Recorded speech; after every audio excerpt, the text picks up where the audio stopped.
እግዚአብሔር ብዙ እያስተማረን ነው። አሁን እየጨረስነው ነው። ዛሬ ምዕራፍ 24ን ነው የምንጀምረው።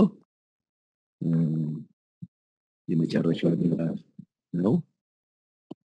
እሱን ከመጀመራችን በፊት መሲ በግሏ አንድ ጥያቄ ጠይቃኝ ነበርና ወደ ባይብል ስተዲ እናምጣው ብያት እሷ እንኳን ጊዜ እንዳላለመሻማት ብላ በግል አድርገው ነበር፣ ግን ለሁላችንም ይጠቅም ይሆናል ብዬ ወደ ባይብል ስተዲ አምጥቼዋለሁና በአንደኛ ቆሮንቶስ ምዕራፍ 13 መሰረት ነው ጥያቄዋን ያቀረበች። ከኢያሱ ጋር የሚያያዝ አይደለም፣ ግን ያው ፕሮባብሊ ሁላችንም የሚኖረን ጥያቄ ሊሆን ይችላልና በአንደኛ ቆሮንቶስ ምዕራፍ 13 ላይ ያለ ቃል አለና ስለ መንፈሳዊ ስጦታ ጳውሎስ በሚያስተምርበት ክፍል ውስጥ የተጻፈ ቃል ነው። ሁለት ቃሎች ናቸው። አንደኛው ምን ይላል? እንግዲህ እንዲህም ከሆነ እምነት፣ ተስፋ፣ ፍቅር እነዚህ ሶስቱ ጸንተው ይኖራሉ፣ እነዚህም የሚበልጠው ፍቅር ነው ይላልና ሌሎችን የጸጋ ስጦታዎች ከምዕራፍ 12 ላይ በተለያየ ዘርዝሮ ሲያበቃ ፍቅርን በምዕራፍ 13 ይገልጽና ምዕራፍ የሚቀሩት ፍቅር፣ እምነት፣ ተስፋ፣ ፍቅር ናቸው ብሎ ይላልና እነዚህ ነገሮች እስከ ዘላለም የሚቀሩ ናቸው ወይ? እስከ ዘላለም ያስፈልጉናል ወይ? እምነትም ተስፋም ፍቅር እንኳን አንደርስታንድ ይደረግ ይሆናል። በተለይ እምነትና ተስፋ እስከ ዘላለም የሚያስፈልጉ ናቸው። እንዴት ነው ለሁል ጊዜ ይቆራሉ፣ ጸንተው ይኖራሉ እንዴት ተባሉ የሚል አንድ ጥያቄ እሱን ጠይቃለች። ሁለተኛ ጥያቄ ጠየቀችው ደግሞ በምዕራፍ 14 ላይ ነው። ምን የሚል ቃል አለ?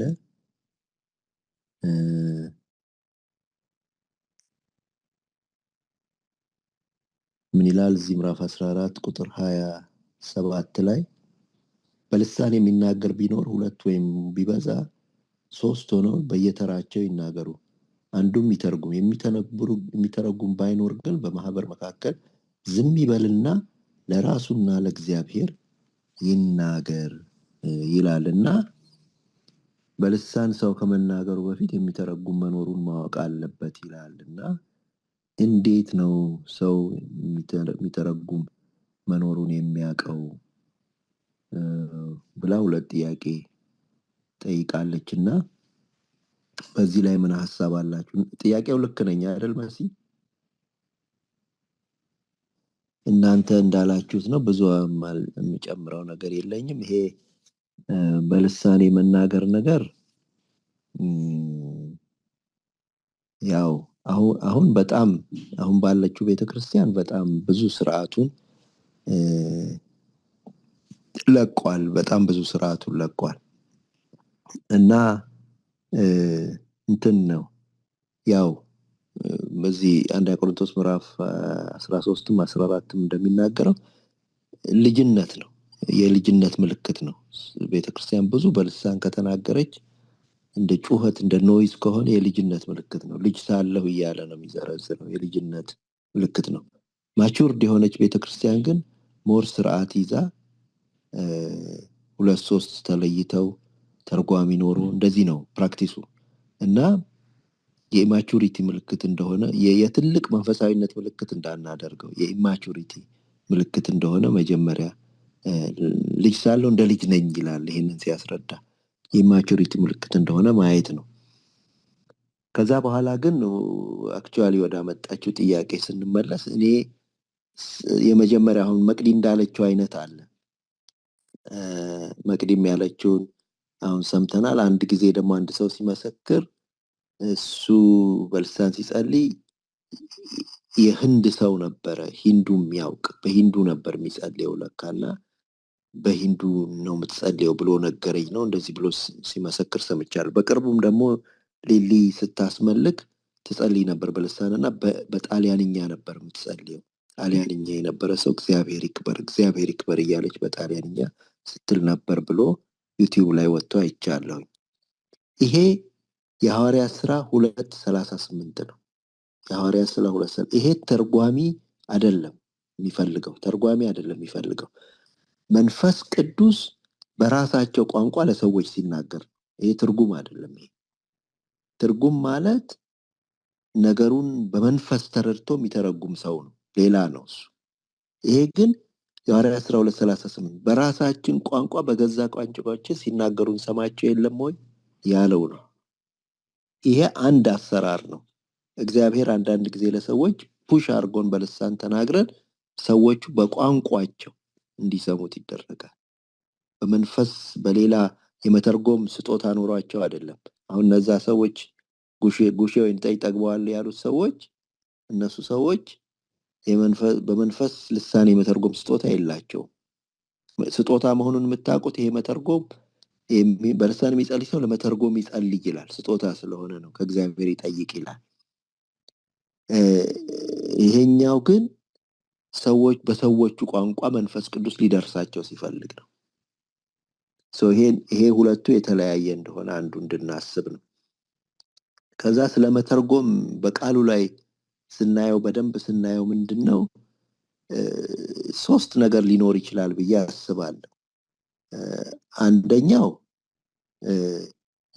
የመተርጎም ስጦታ ያለው ሰው የታወቀ ያለው ሰው ቤተክርስቲያን ካለ ይሄ ስጦታ ነው። ስለዚህ ብዙ ላንጉጆች የሚተረጉም ብዙ የመላእክትንም ልሳን የሰውንም ልሳን የሚተረጉም ሰው መኖሩ ከታወቀ ሰዎች በልሳን ያ ሰውዬ እዛ ካለ ያ ስጦታ ያላቸው ሰዎች በዛ ቤተክርስቲያን ካሉ መናገር ይችላሉ። ይሄ አንዱ ነው። ሁለተኛው ግን ቤዙም እንዳለችው እዚህም ላይ ሞር የሚመስለው እሱ ነው። እዚህ ክፍሉ ላይ ይናገራል፣ ሰውየው ይናገራል። አንደርስታንድ የሚያደርገው ልክ ኮንቨርሴሽን እኮ ነው። አሁን ይሄንን የሚነግረን ለምንድን ነው? ልሳን ለእግዚአብሔር ጋር ለመነጋገር ነው ዋናው ጥቅሙ። ግን አንዱ ጥቅሙ ግን ዋናነት ለማያምኑ ምልክት ሊሆን ነው። ዋናው የተሰጠው ልሳን ለማያምኑ ምልክት ሊሆን ነው። ተተርጉሞ በቋንቋቸው ሰምተውስ ወይም ተተርጉሞ ምስክር እንዲሆንባቸው ነው። ስለዚህ አንደርስታንድ ካላረጉት ምንም ጥቅም የለውም። ቋንቋ ነው፣ መግባባት መቻል አለብን። ለሰው ከሆነ ለእግዚአብሔር ከሆነ እግዚአብሔር ይገባዋል፣ ለሰው ከሆነ መግባባት አለብን። ያ ነው ዋናው ሐሳብ። ስለዚህ ልክ እንደ ኮንቨርሴሽን አሁን አበሻ መስሏችሁ አንድ ሰው በአማርኛ ታናግሩታላችሁ፣ ሄዳችሁ መልስ ስታጡ ታቆማላችሁ። እንደዛ እንደማለት ነው። እና the first statement two statement እንደዚህ በልሳን ይናገራል ሰው። የሚተረጉም ከሌለ ማወክ የለበትም፣ እንዳይታወቅ ነው ዋናው ዓላማው። ዝም ብሎ ጩኸት እንዳይሆን ሰውየው ያቆማል። ምክንያቱም የነቢያት መንፈስ ለነቢያት ይገዛሉ ይላል። እንኳን የልሳን የነብይ እንኳን መንፈስ ይገዛል። ያቆምና ኮንትሮል አድርጎ መናገር ይችላል ሌላ ጊዜ። ስለዚህ ያቆማል ማለት ነው። እና ይሄ ሁለተኛው አሰራር ይመስል። ሶስተኛው ግን በመንፈሱ ከተሰማው የመንፈስ ስራ ስለሆነ በመንፈሱ ዝም ብሎ መናገር ሳይሆን የሚተረጉም ሰው እንዳለ የእግዚአብሔር መንፈስ ካሳሰበው ሊናገር ይችላል። እና ሶስቱ ይመስለኛል ተርጓሚ፣ የታወቁ ተርጓሚ የሚተረጉም ስጦታ ያላቸው ሰዎች ካሉ፣ ሁለተኛው ደግሞ ተናግሮ ለትርጉም ጊዜ መስጠት፣ ሶስተኛው ደግሞ መንፈስ በውስጥ የሚተረጉም ሰው አለ የሚል እርጅ ወይም ምስክርነት ሲሰጥ በሶስቱ ምክንያት ሊናገር ይችላል። አብዛኞቹ ያሁን ልሳኖች ለሰው ንግግር አይደሉም። ሁለቱን መለየት ያስፈልገናል። አንዱ የመቃተት ፕሬየሮች አሉ። መንፈስ በማይናገር መቃተት ይማልድልናል የሚለው አለ። የመቃተት ፕሬየሮች እነዚህ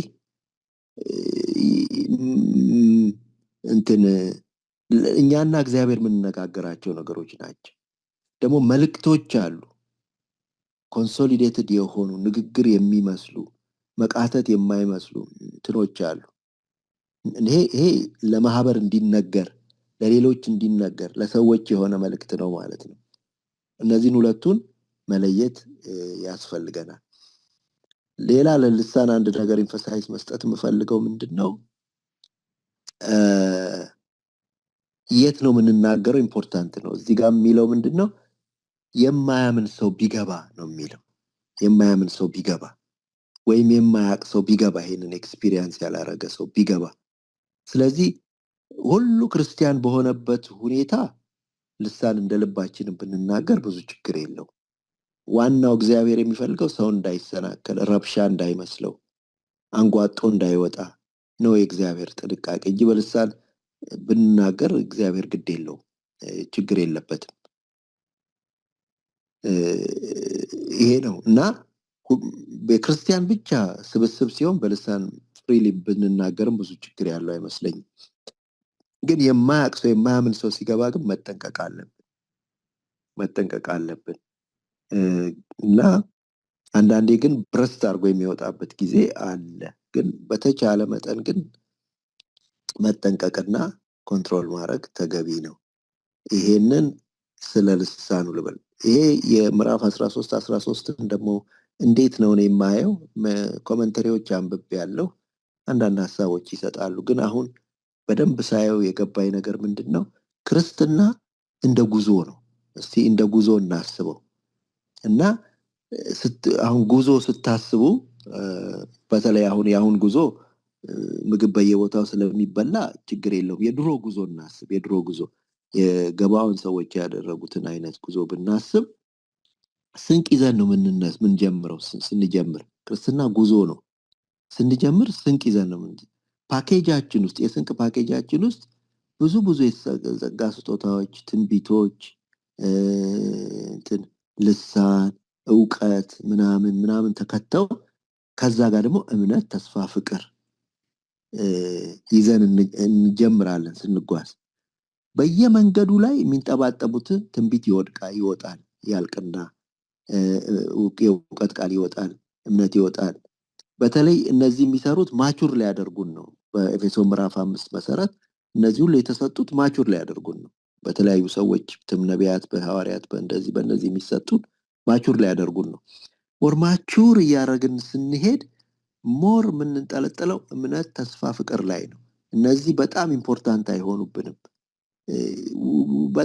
በጣም እንትን አይደለንም። ልጆች ስንሆን ነው እነዚህ ፑሾች በጣም የሚያስፈልጉን። ትንቢቱ ምኑም አሁን ሰው ትንቢት በጣም የሚሯሯጥ ብታዩት ሞር ኦፍ አዲስ ክርስቲያን ነው። ሞር ከማቹር ካደረገ ክርስቲያን ይልቅ ትንቢት አያስፈልግም ማለት አይደለም።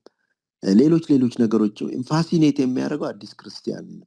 ማቹር ያደረገው ግን ጥልጥል ያለው ነገሩ እምነት፣ ተስፋ፣ ፍቅር ላይ ነው እና በየጉዟችን ድሮፕ እናደርጋቸዋለን።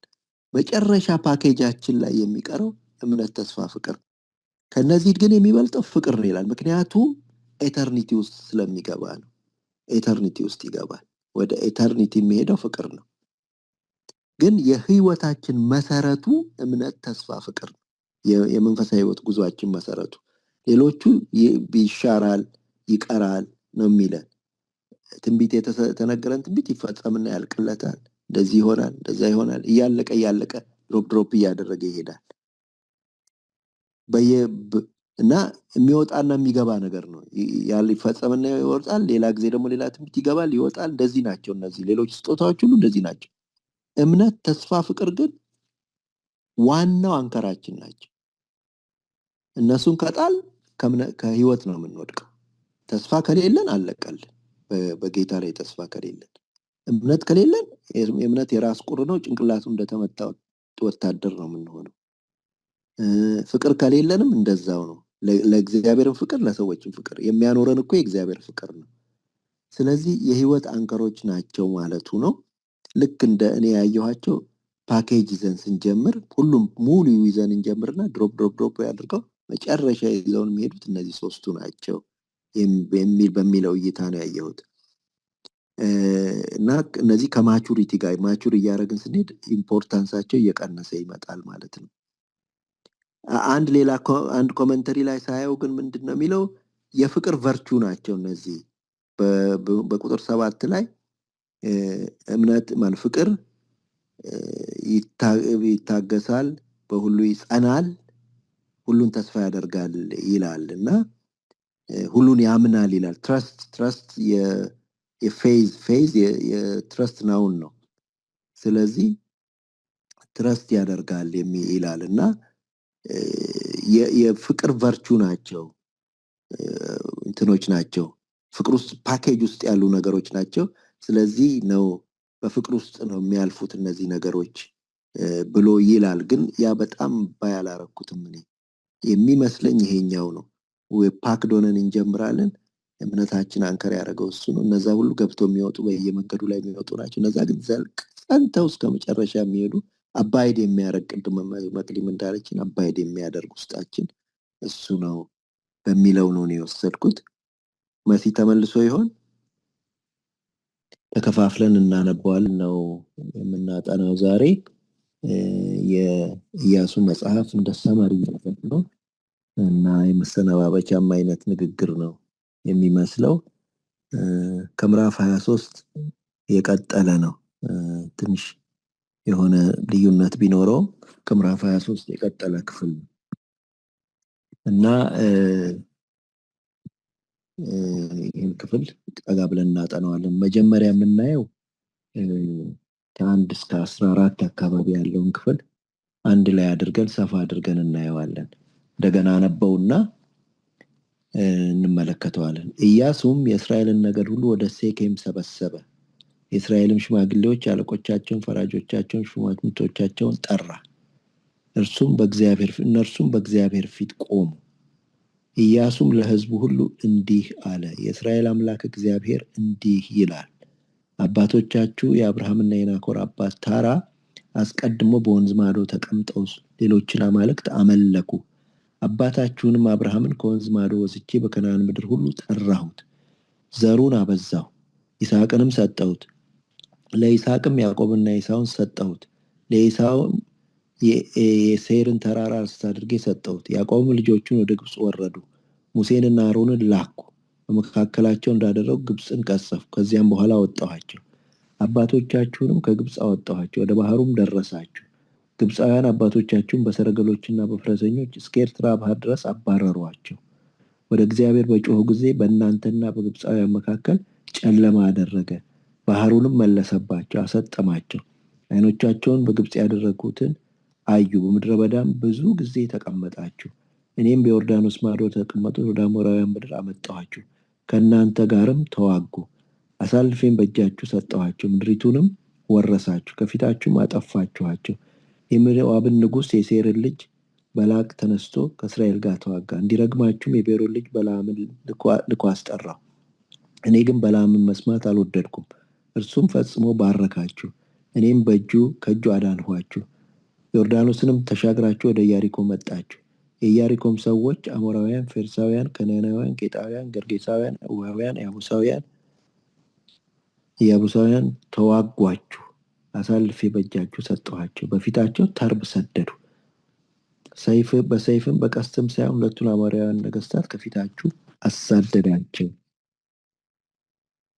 ይላልና መጀመሪያ ይሄ ሰመሪ ነው ያለፉበት ነገር ሰመሪ ነውና የመነገሩ ጥቅም ምንድነው ከዚህስ ምንድነው የምንማረው ብለን በዚህ እንጀምር እስቲ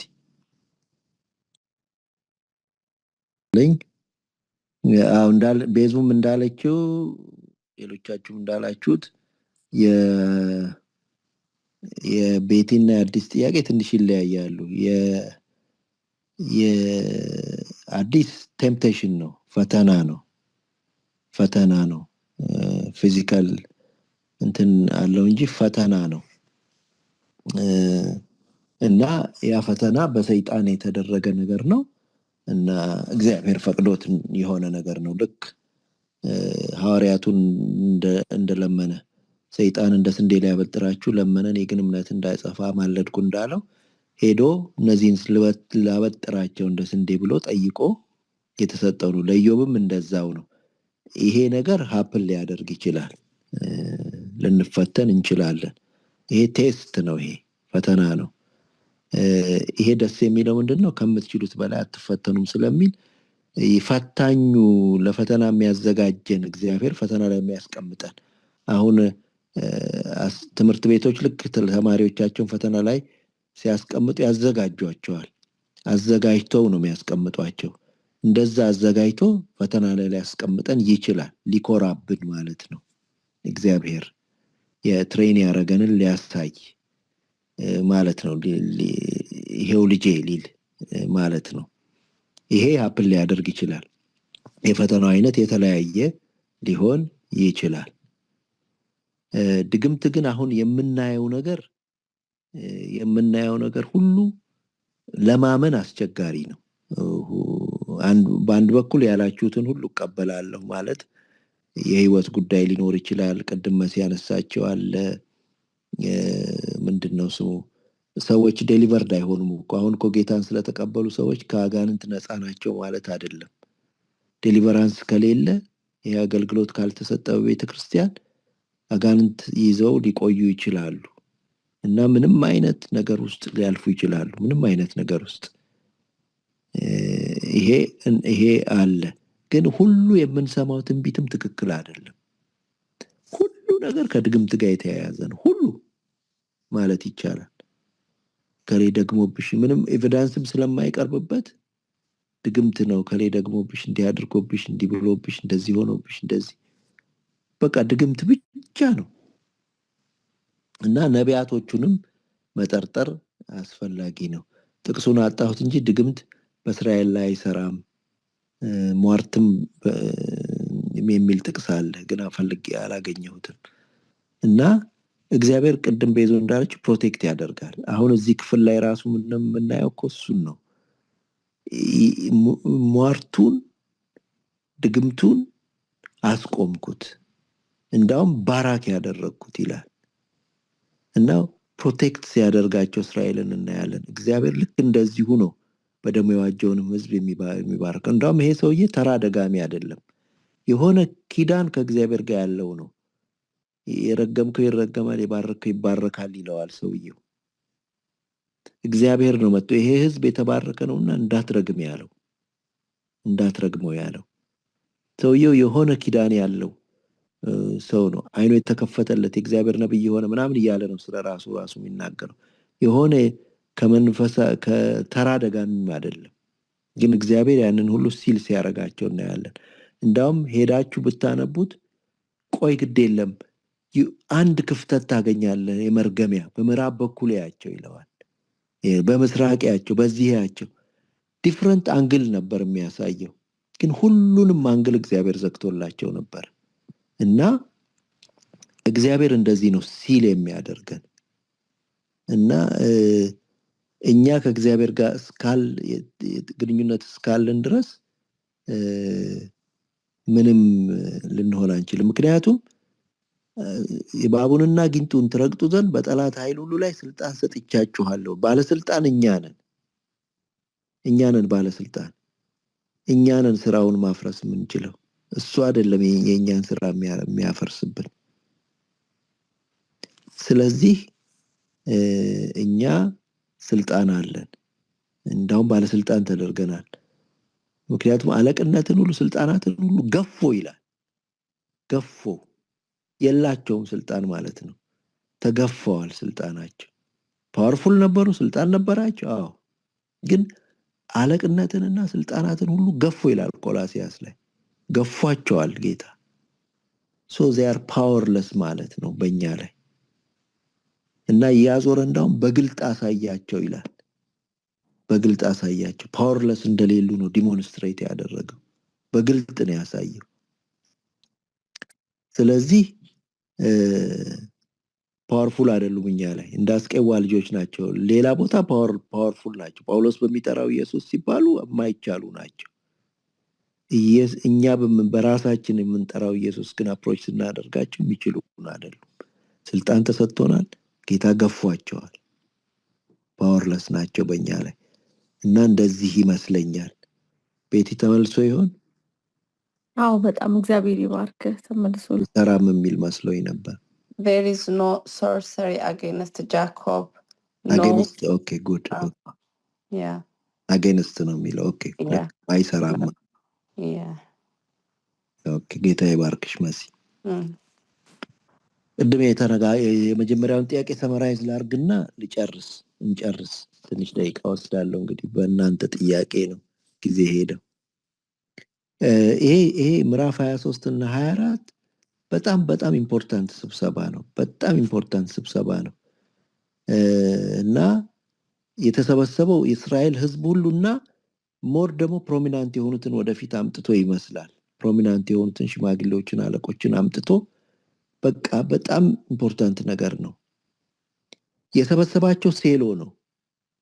ሴሎ የእግዚአብሔር መገናኛ ያለበት ነው እና ቅድም ኮሜንተሪ ሳነብ ደግሞ ተጨማሪ ነገሮች ሴሎ አብርሃም መጀመሪያ መሰዊያ የሰዋበት ቦታ ነው። ሴሎ ያዕቆብ እንደገና መሰዊያ የሰዋበት ቦታ ነው ከሜሶፖታሚያ ሲመጣ። እንደገና ደግሞ እንትኖቹን የቀበረበት ነው። ጣዖቶቹን አይደሎቹን የቀበረበት ነው። የሆነ ትራንስፎርሜሽን ሴኬም ማለት ነው። ቅርታ የቀበረበት ቦታ ነው። ቬሪ ኢምፖርታንት ፕሌስ ነው እና ከምዕራፍ 23 ይልቅ ምዕራፍ 24 ደግሞ ሞር ኢምፖርታንት ነው። ለምንድን ነው ሞር ኢምፖርታንት የሚሆነው? 23 ላይ ኢያሱ on behalf of himself ነው የሚናገረው። በራሱ እንትን ነው የሚነግራቸው። እርሱ አምላካችሁ ነው፣ እንደዚህ ነው፣ ተጠንቀቁ፣ አምልኩት፣ እንደዚህ እያለ ነው የሚነግራቸው። አሁን ግን በእግዚአብሔር ስም ነው የሚነግራቸው። በእግዚአብሔር ስም ተሰበሰቡ፣ በእግዚአብሔር ፊት ተሰበሰቡ ይላል። የእስራኤል አምላክ እግዚአብሔር እንዲህ ይላል ብሎ በእግዚአብሔር ስም ነው የሚነግራቸው። እግዚአብሔር ነው የሚናገረው ማለት ነው። እግዚአብሔር ነው የሚናገረው። on behalf of himself አይደለም፣ እግዚአብሔር ነው የሚናገረው። ይሄ በጣም ኢምፖርታንት ነው። እግዚአብሔር ልብ ውስጥ ምንድነው ያለው ነው። እግዚአብሔር ቢነጋገረን፣ ቢያወራን፣ መጥቶ ጌታ ኢየሱስ ክርስቶስ ቢናገረን ምንድነው ልብ ውስጥ ያለው እንደማለት ነው። ልብ ውስጥ ያለውን ነው የሚነግራቸው። አንደኛ ነገር ልብ ውስጥ ያለው እግዚአብሔር ልብ ውስጥ ያለው የመጀመሪያው ነገር ያረኩላችሁን ሁሉ አትርሱ ነው። የመጀመሪያው ነገር እሱ ውስጥ አያችሁ በዲቴይል ሪኮርድድ ነው።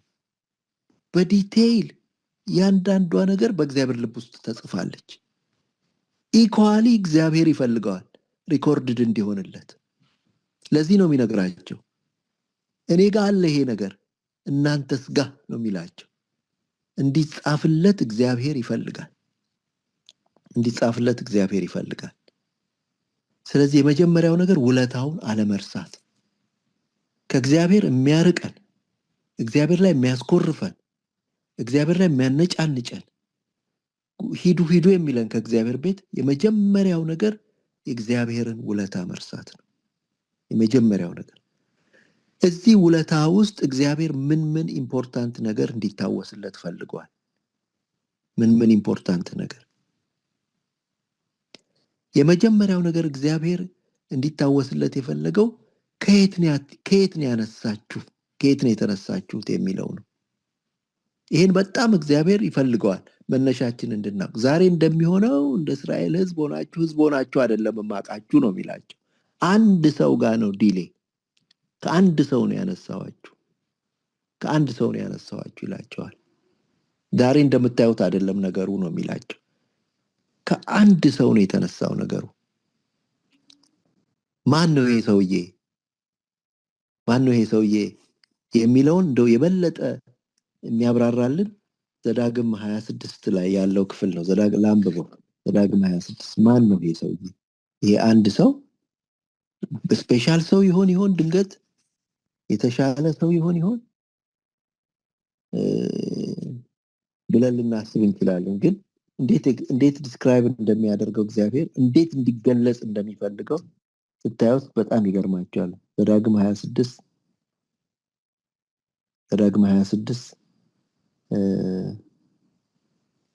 እንደዚህ ይላቸዋል።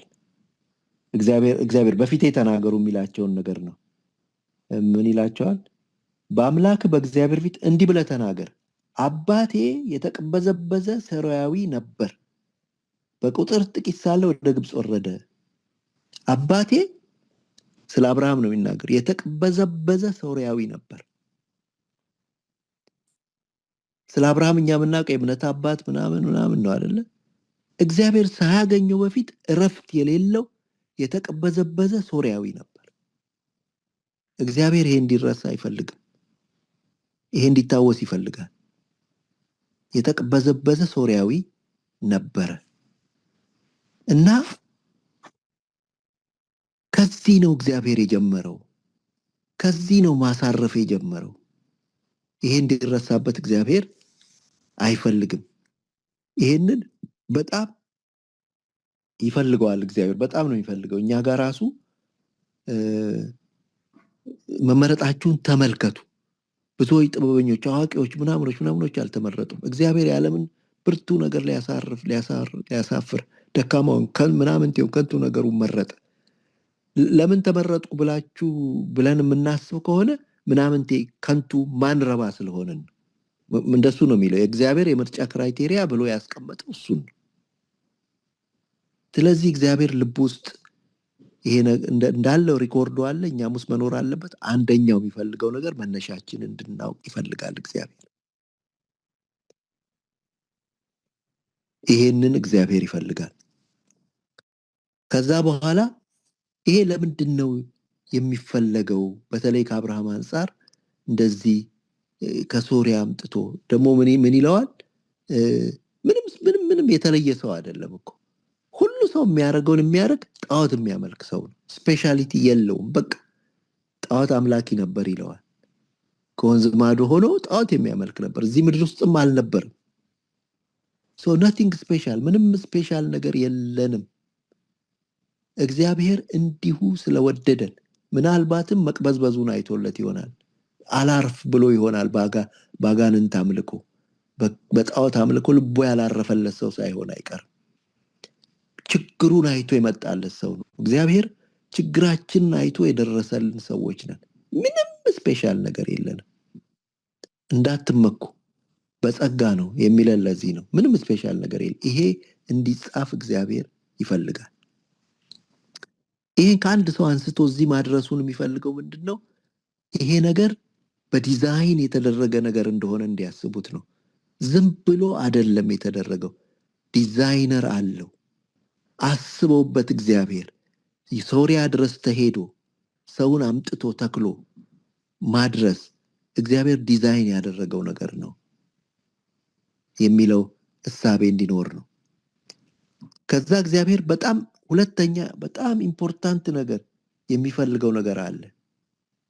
በሁሉም ውስጥ ስታዩት ሁለተኛ ኢምፖርታንት ነገር ኤምፋሲስ፣ ቅድም አዜብም አንስተዋለች። እኔ እኔ እኔ እኔ እኔ እኔ ነው የሚለው እግዚአብሔር። አንድ ቦታ ስለነሱ አልጠቀሰም። እንዴ አልተዋጉም እንዴ? ተዋግተው የለም እንዴ? የነሱ ውጊያ የትም አያደርስም። እግዚአብሔር እንዲሁ ፓርትነርሺፕ እንዲሆኑ ነው እንጂ ለሱም አይጨምርለትም። በበረዶ የሚገድል ነው እሱ። ከፈለገ ጥርግርግ አድርጎ አጥፍቶ የሚያስገባ ነው። ለነሱ ሰልፍ እንዲማሩ ውለታው እንዲበዛላቸው ነው እንጂ ምንም አይጠቅሙትም። ስለዚህ እግዚአብሔር እኔ ይላል። አንድ ኮሜንተሪ ላይ ሳነበው 18 ጊዜ ነው እግዚአብሔር እኔ ያለው። የነሱ ኮንትሪቢዩሽን እና የእግዚአብሔር 18-0 ነው። በእግዚአብሔር ማዳን ውስጥ ኮንትሪቢዩሽን የለንም።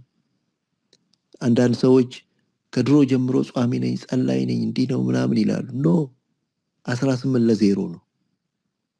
እግዚአብሔር ብቻውን ነው ሁሉን ነገር ያደረገ። ይሄ ሁለተኛ እንዲጻፍለት ይፈልጋል። አንደኛ ማንነታችን፣ ሁለተኛ ብቻውን ነው እግዚአብሔር ያደረገው። ብቻውን ነው። ሁለት ኢምፖርታንት ነገሮች ያነሳላቸዋል። ተርብ ሰድጄ ነው እኮ እነሱ አሞራውያንን ሲያሳድዱ በሰይፋቸው መስሏቸው ነበር። እግዚአብሔር የሚስጥር ይነግራቸዋል። ተርብ ሰድጄ ነው። አንፎርሲን የሆነ ኃይል ነበረ ከእናንተ ሰይፍ የሚበልጥ፣ በሱን ያባረርኳቸው ይላቸዋል።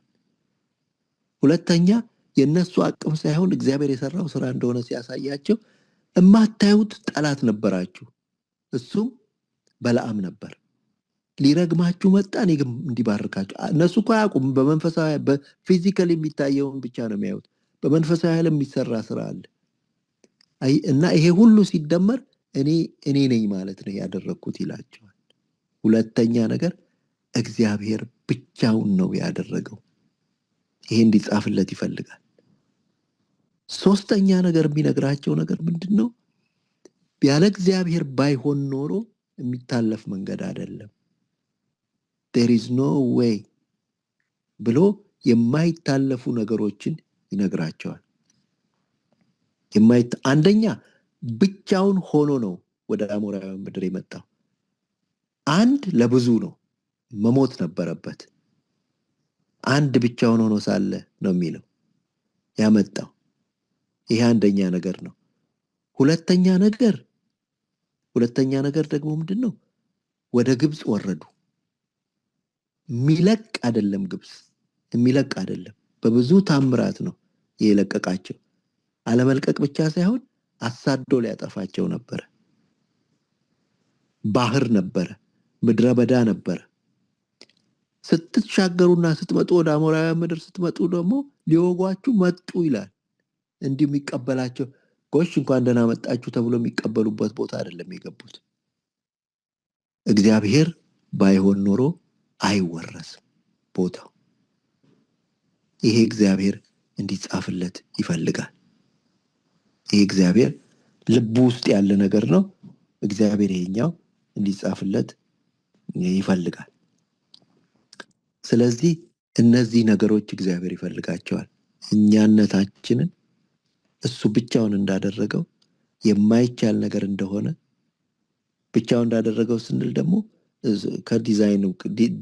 ዲዛይነር ከሚለው ጋር አንፃ ዲዛይን የተደረገ ነገር እንደሆነ እና እግዚአብሔር ያሰበበት ኢንቨስት ያረገበት ተራ ነገር አይደለም፣ ተራ ጨዋታ አይደለም። ኢትስ ዲዛይንድ። የኛማ ዓለም ሳይፈጠር የታሰበ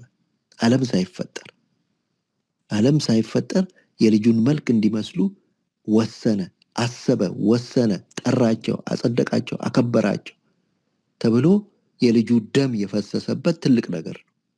የነዚህ ያነሰ ነው የነዚህ እንደው። ይሄም ዲዛይንድ ሆኖ ኢንቨስት ያረገበት እርግማን ከልክሎ ተርባ አባሮ እነዛን ሁሉ አጥፍቶ ዲዛይን አድርጎ ነው ኢምፕሊመንት ያደረገው። ሰው ኢንቨስት ያረገበት ተራ ነገር ጨዋታ አይደለም። ለነሱ አዲስ ዘር ለማውጣት ነው። በእኛ ደግሞ ሁሉን ዓለምን በክርስቶስ ለመጠቅለል ነው። ትልቅ ግብ ያለበት ትልቅ ነገር ያለበት ነገር ውስጥ ነን ያለነው፣ ተራ ነገር ውስጥ አይደለም። ስለዚህ እግዚአብሔር እነዚህ ሐሳቦች እንዲገባ በልባቸው ይፈልጋል፣ እንዲቀመጥ ይፈልጋል። በሚቀጥሉት ምዕራፎች ለምንድነው እነዚህ ነገሮች ለምንድነው ልባቸው ውስጥ ገብቶ ምንድነው የሚሰሩት የሚለውን እናጠናለን በሚቀጥሉት ቁጥሮች። ግን እነዚህን እናስታውሳቸው። ምንም አይደለንም። እግዚአብሔር ይሄን እንድናቅ ይፈልጋል። ተራ ሰዎች ነን፣ ምንም አይደለንም። እግዚአብሔር ዲዛይነሩ ነው፣ ኢንቨስት ያደረገ ነው። ለብርቱ ጉዳይ ነው ኢንቨስት ያደረገው፣ ለብርቱ ጉዳይ ነው። ያለ እግዚአብሔር ቢሆን ኖሮ አይቻልም ነበር። እግዚአብሔር ብቻውን ዕብራውያን ምዕራፍ 12 እንደሚለው he is the author and የእምነታችን ኦተር ነው የሚለው እንትኑ ራስ ነው የሚለው አማርኛ ራስና ፈጻሚ ኮምፕሊትም የሚያደርግልን እሱ ነው። ኦተሩም እሱ ነው። is all in all 18-0 ነው እግዚአብሔር። እና ያለ እግዚአብሔር ባይሆን ኖሮ ደግሞ አናልፈውም ነበር። እነዚህ ሐሳቦች እግዚአብሔር እንዲቀመጡ በልባችን ይፈልጋል። እና እንደሌላው ደግሞ እሱ ሪኮርድ ያደረገው ነገር በሙሉ የኛም ውለታው እንዳንረሳ ልባችን ውስጥ እንዲኖር እግዚአብሔር ይፈልጋል። በሚቀጥሉት ሳምንታት ሌሎቹን ሐሳቦች እንማራለን። ትንሽ ሰዓት ወስደናል፣ ይቅርታ። ወደ